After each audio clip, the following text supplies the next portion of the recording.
Welcome to Four Quarter Lives, a podcast exploring the profound impact of longer, healthier, and more engaged lives, not only for ourselves and our couples, but also for companies and countries. I'm Avivah Wittenberg-Cox, and on this week's Four Quarter Lives, I talk with AARP's Director of Thought Leadership Financial Resilience, Julie Miller. Julie has put a spotlight on the economic impact of women in Q3 through two seminal reports: Unleashing the Economic Power of Older Women and How Women 50 Plus Are Driving the Global Economy. Prior to joining AARP, Dr. Miller spent a decade as a researcher at MIT's AgeLab. As a Harvard University Rappaport Public Policy Fellow, Dr. Miller supported the Massachusetts Executive Office of Elder Affairs in its administration of the nation's first statewide governor's council to address aging. Now, she's focusing on unleashing the power and potential of older women. So, Julie Miller, welcome to Four Quarter Lives. Thank you so much for having me, Avivah. I'm really excited to chat with you today. Now, you've done some amazing reports with AARP that I would love to inform our listeners to, and it's all about focusing on women 50 plus. Now, women are the majority of the world's first 1 billion older adults 60 plus, and they're going to be the majority of the 2nd billion coming along and due by 2050. So your report is strategically timed, and it's called How Women 50 Plus Are Driving the Global Longevity Economy. So here you're focusing on several areas in which women 50 plus make particularly notable contributions to what you're referring to as the GLE, or the Global Longevity Economy. So what is that, and how are we contributing? The global longevity economy is comprised of the vast economic impact of people ages 50 and older within and across nations that drive increases in gross domestic product, GDP, job creation, and income generation. We know, for instance, that in 2020, people aged 50 and older contributed about $45 trillion to global GDP. By 2050, we expect that their contributions will more than double to $118 trillion. According to this report that you mentioned, Avivah, the global 50 plus population is making significant and impressively increasing contributions to economies. And I would say that all of the global longevity economy work, including the work I'm really excited to talk about today that spotlights women, contributes to how we can think about aging in a new and different way. Yes, because that's definitely not the frame that we currently have to look at these older populations as sort of a major economic contributor. If anything, probably the worry is the contrary. So women have these three different segments that you're looking at. You're looking at women as employees who are salaried in paid work. You're looking at the huge number of women who are carers, who are in unpaid caregiving. I was a bit shocked at this number that they are 76% of caregiving. And you're also looking at women as consumers, customers, with huge amounts of purchasing power, up to what you've called 64% of consumer purchasing decisions. This kind of data is really useful in reframing a little bit the debate. How popular is this line? Is it being heard and is it understood? That's a really great question. Back to this idea really of a paradigm shift in aging, and you continue to be such an important force in this paradigm shift, Avivah, including with your podcast. I would say that in general, this message around the global longevity economy, and that is the population of adults aged 50 and older as contributors to economic success, rather than as folks who detract from economic success, in general, has been really welcomed with open arms. If we look at organizational success, if we look at the success of economies as a whole, who can argue with the idea that as we live longer, there are plenty of opportunities that with the right attention and efforts that we can be better seizing so that people of all ages can be contributing to strong economies. I do think that is where some of our message and messages around the global longevity economy have been really well received. So maybe if we can just take a slice at each of those categories, employees, carers, and customers, because on the employee front, I keep hearing a lot of other reports on gendered ageism, the struggle for women to stay in work, the push from the corporate world, particularly to nudge them out. What do you see in that space? Is it changing? We have good news and we have bad news. And that overlap is where there is such important work to be done. And there are truths to be reconciled, right? So if we look at some of the good news, we can look at the fact that in the United States, companies owned by women of all ages contribute almost $3 trillion to the nation's economy and are responsible for 23 million jobs.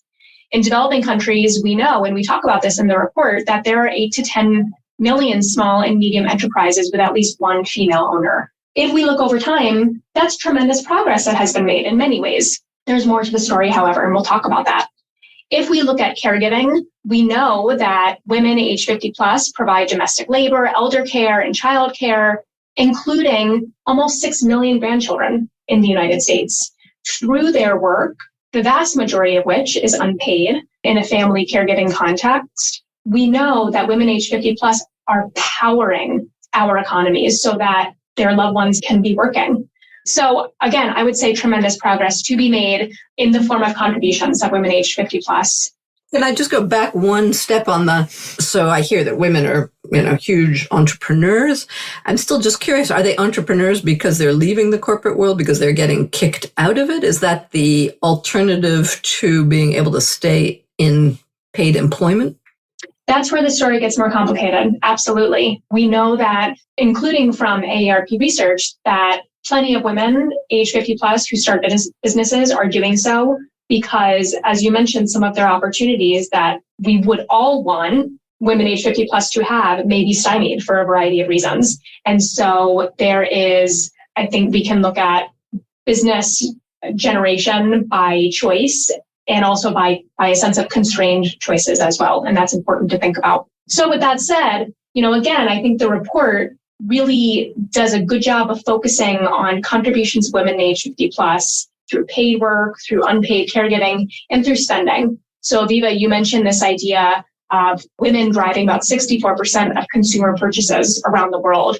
And that number projected to only grow higher. About 66% of America's wealth will be controlled, about 66% of discretionary spending in the future will be controlled by women. Really exciting, right? And Joe Coughlin at the AgeLab talks about the idea of the future being female and women being the chief consumption officers in households, making decisions not just for themselves, but oftentimes for spouses, for aging parents or loved ones, and for children or grandchildren. And if we think about women as powerful decision makers at different points in the lifespan, where their spending comes in is a really important thing to think about.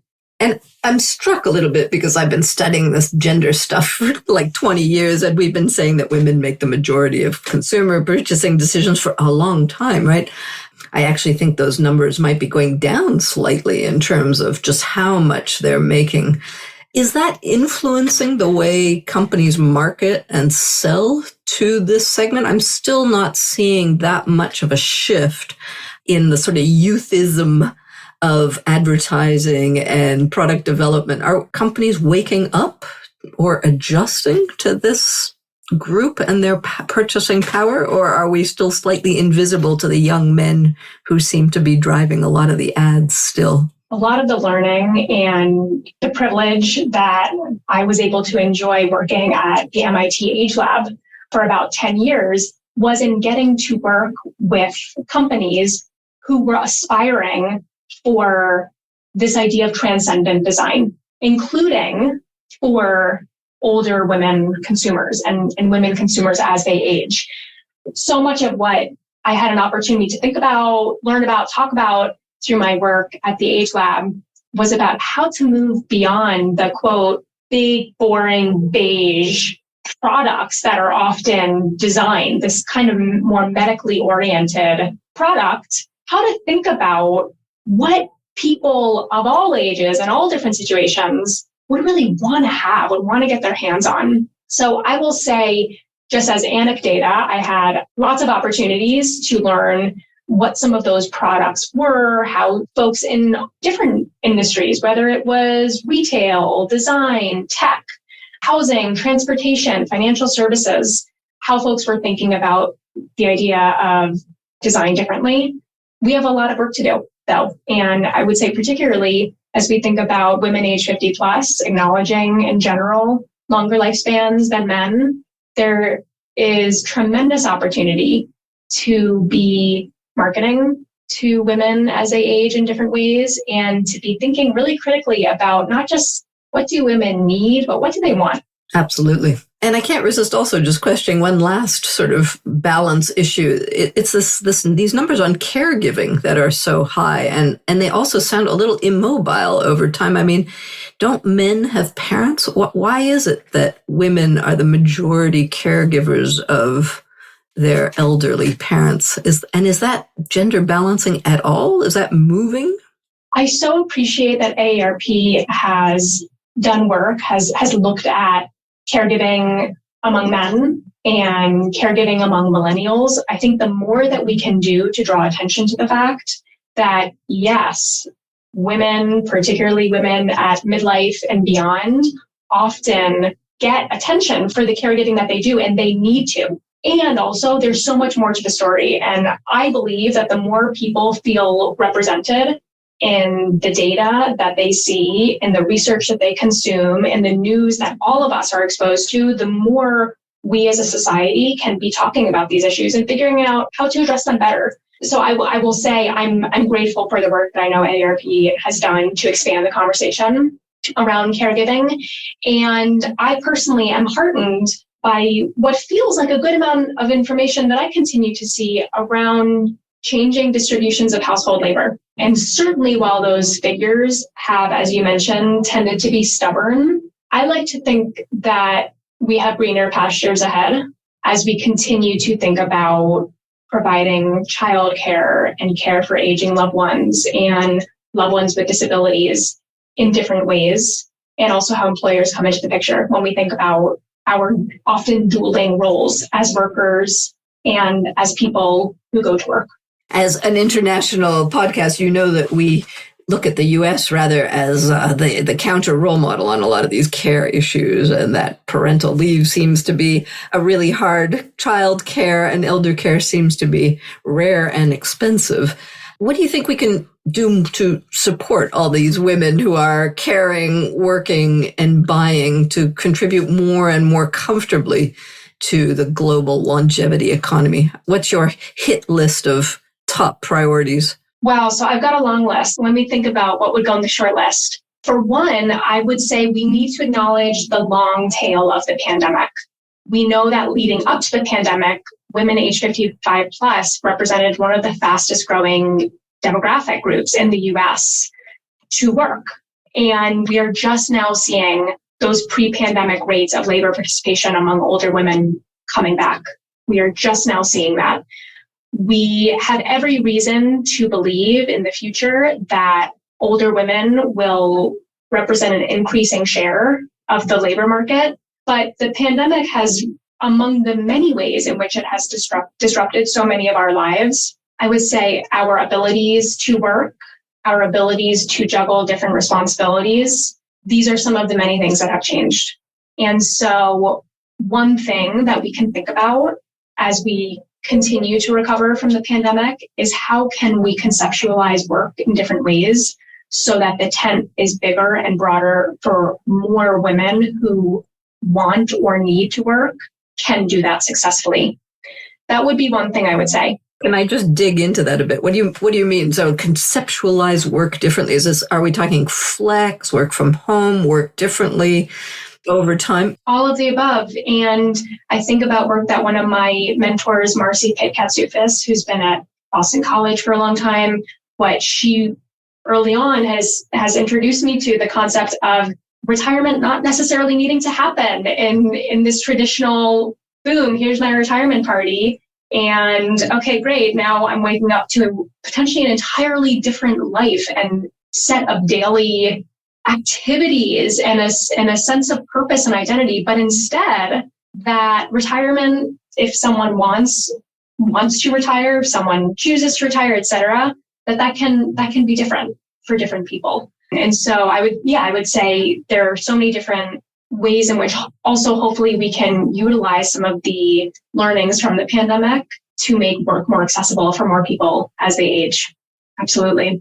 We have an opportunity to address also the harmful impacts of age and gender discrimination across all aspects of society, because we know that addressing ageism and sexism at work is hugely important so that women can get the jobs that they want and need over time, and that they can maintain those jobs and change jobs as they wish for professional development, for increased earnings. Really, that the piece around age and gender discrimination, there is no way in my mind to be making the progress that we need to make for older women, whether they are working or not, if we don't really understand how to address discrimination in its different forms. I want to make a plug for several AARP initiatives that folks can learn about as a way to invest in age and gender diverse workforces. For instance, through AARP's Living, Learning, and Earning Longer collaborative, we have upwards of 100 companies now around the world who say, we know that having diverse workforces, including age diverse workforces, can be an asset to the work that we do and an asset to our bottom line. And so I would recommend learning about AARP's LLEL as well as the Employer Pledge Program so that more employers can really understand that they are in good company and that there's a lot to be learned about how to really maximize age diversity at work. Those are, I would say, just a few of the implications, as it were. What can we be doing better? What do we need to think about? And if you check out the report, if you check out a companion blog post that I wrote about the report that really gets at some of the gray space that you mentioned, Avivah, we've made a lot of progress. We know we've made a lot of progress. And also there's a lot to be done. So I would say to check those things out if anyone's interested to learn more. Cool. And we'll add those links to the show notes as well. And I'm just so struck by what I see emerging as this, Q3 in these longer lives that strike me as potentially women's most impactful career decades if we get the kind of opportunity equality that you're discussing. Would you agree with that? Is that potentially the best time of our lives? I like to think, as someone who personally is in Q2, right now, I like to think that in the future, it will even more so. Q3 will even more so, if not the most impactful career decade, just as impactful as Q1, Q2. I think about this idea of emerging adulthood that Jeffrey Arnett talks about, generally between the ages of 17 and 22 or so, as a time that emerging adults often have powerful shifts in their sense of identity and in their worldviews. When I think about Q3, and I think about the also really powerful shifts in terms of sense of identity, sense of purpose, sense of what's next, I would like to see just as much attention paid there for women who are working and for women who are not, for us to think more creatively about what do we want the rest of our lives to look like? What do we need the rest of our lives to look like? So I would say it's a mixed bag, honestly. I think that if we look in the US context, a lot of progress has been made over the years, and there's so much more to be had. Erickson talks about the idea of generativity versus stagnation and the idea of integrity versus despair.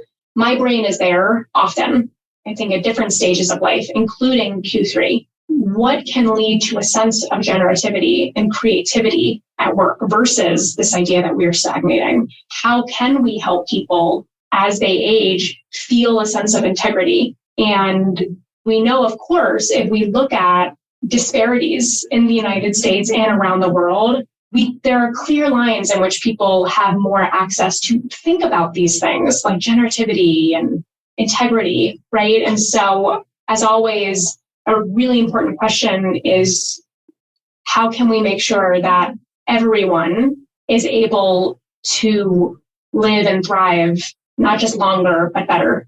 Amen. You spent, as you mentioned, a decade before you joined AARP at MIT at the AgeLab with Joe Coughlin, who wrote a book, The Longevity Economy. What would you say are three things you've taken away or that decade gifted you, inspired you on addressing this issue of building a context of generativity in Q3? My background, my training is in gerontological social work, and I've always been so drawn to working with older adults in particular. One thing that my time at the AgeLab really gifted me was this. Now I see it as a pretty fundamental idea. I don't know that I did before, that aging is not a insert fill in the blank number plus here experience. Aging is a cumulative experience. And so the idea of the life course perspective and thinking about services, products, policies, how we develop any of these, this is so important to think about, not just as again, insert number here imperative, but as a lifelong one. Another big takeaway from my time at the AgeLab, for me personally, was the importance of a good question. As a social worker, as someone who was always really interested in this idea of sitting down with someone to understand their life, their history, their sense of reality, their view of the world, I have always loved and really valued open-ended questions and being curious. I would say my time at the AgeLab helped me to get more specific in understanding whether you are setting out on a new research project and you need to come up with your overall research question that's guiding where you are going and what you want to learn, or whether it's splitting hairs over a survey question where if you ask the word how instead of what, you will get entirely different answers, or whether it's in a focus group, in person or virtual, and you have strangers sitting in front of you and you're asking them on some level to bare their soul on some level around often sensitive topics. The importance of that invitational question, and as a storyteller and as a story solicitor, is so important. And that's something that was a big takeaway for me. And then I would say my final takeaway from my time at the AgeLab was really being able to luxuriate in many ways in a culture of very MIT play, experimentation, exploration. And as Joe Coughlin, the founder and director of the AgeLab, talks about, let's break something, right? Like this idea of let's break something, let's do something different. Let's figure out some new approaches, different solutions. Let's shake things up a little bit. And so I would say those are a few of the takeaways for me from my decade at the AgeLab. It sounds about right. It's listening is a rare talent these days. We can often find, especially towards the older. So I think that's a very powerful takeaway. Thank you.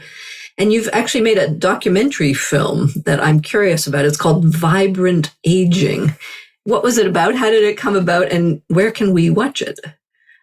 So I know Vibrant Aging. There are actually 2 documentary films at this point. They are floating around online, I'm sure, in different pockets of the internet. And I know that I have them probably saved on physical DVDs at this point, which is so funny how rapidly our technology ages itself that now I don't actually have a way to, on these DVDs, play the documentaries myself. The idea of the Vibrant Aging films really, for me, at the point where I was in my master's in social work program, was an attempt to understand, if we think beyond some of the other many different terms that float around, healthy aging, graceful aging, positive aging, successful aging, what would that next level look like?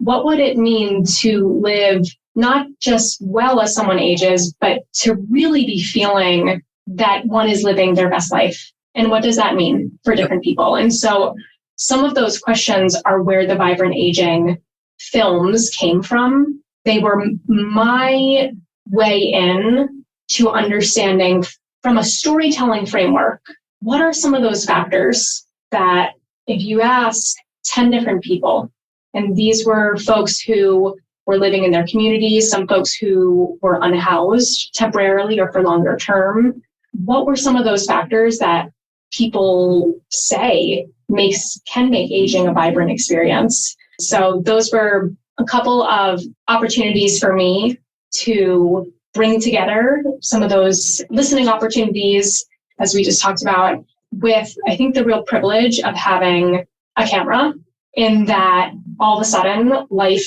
can be art, or life can really feel like art, both for the listener and for the storyteller. Wonderful. Sounds great. And again, if there are links, we'll put them in the show notes and see if we can catch that. It sounds inspiring. And so I'm curious how it inspired you. You're somebody in Q2 studying the second half of life and interacting with Q3 and Q4 all the time. What did you take away for your own aging? What are the lessons for you in all this? Or what would you like to do with the second half of your life? This is something I think about a lot.